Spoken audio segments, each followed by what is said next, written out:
Before conducting a reference check, make sure the candidate completes an application with appropriate disclaimer language, as well as a Fair Credit Reporting Act form that details the applicant's rights.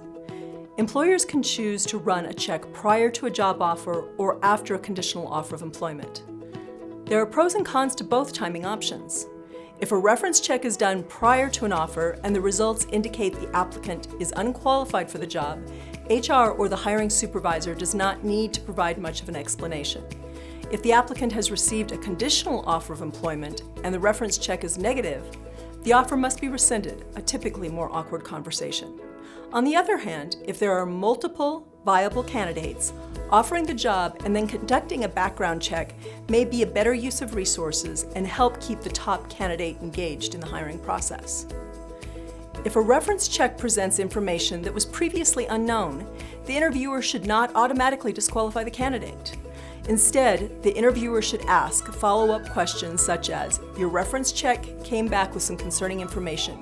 Could you tell me how this impacts your qualifications for our job?" Or, "We have come across this information in the reference check. Please elaborate." Background checks can be incorrect because of identity theft or other mix-ups an applicant may know nothing about. It is always wise to circle back to the applicant to get a full picture of the circumstances of a negative reference check. The employer may still rescind a conditional offer of employment or choose another candidate.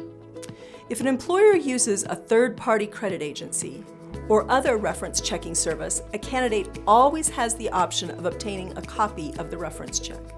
If an applicant is denied a position because of a background check, the prospective employer must provide a post-adverse action letter.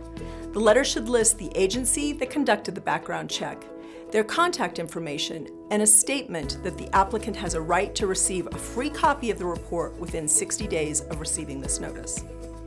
After making a hiring decision, reference check documentation should be stored with other hiring documents.